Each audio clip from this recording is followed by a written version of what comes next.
So yeah, that's not really good. That sounds pretty bad, as you can tell. And based on some suggestions from Omar and John and the tuner as well, I got a O-ring kit for the oil sump that I'm going to be installing on the car today. So hopefully that goes smooth and we get rid of that sound.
There is a look at the bottom of the block.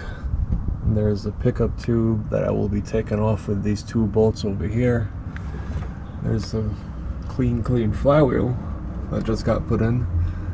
But yeah, it doesn't look too bad. Just normal wear for a 20-something-year-old car.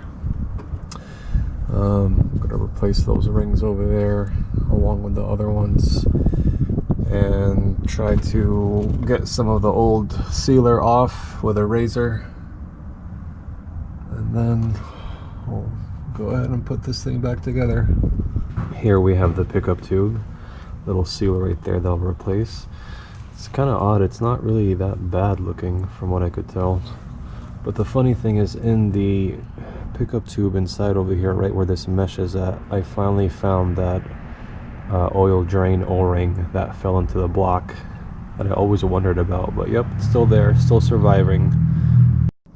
Got a little wire brush over here to clean out all of these little dried up bolt holes over here. It's pretty nasty, so I'm gonna go through each one of these over here and try to get them out. So after getting everything out as best as I could, I used a little blade to get all the old sealer off. This is the best I can do, and I also did the same thing on the bottom of the engine block. And then over here we got the pickup tube with the new seal on there, ready to go. Cleaned everything out, used the air compressor to blow anything out, and got the oil dipstick and wiped down all the disgusting oil that was on here, along with the new O-ring as well for this one. So I guess now we can start with this and put everything back together.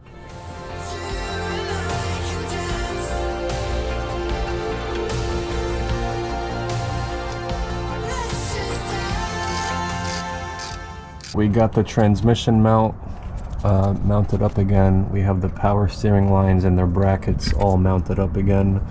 All the bolts are back in the pan, including this really annoying one. It's still a little bit loose, but that's actually the way I found it. Although the bolt is actually holding them in, but it's not really tight all the way. All the oil pan bolts are on and they're torqued down. So I'm gonna go ahead and raise the engine with the jack just a little bit so I can remove that block and then I can go ahead and install the mount over here, and I think we'll be done. This oil cooler is already installed, so that's good to go. So the only thing that's left is to put oil in it and start it up.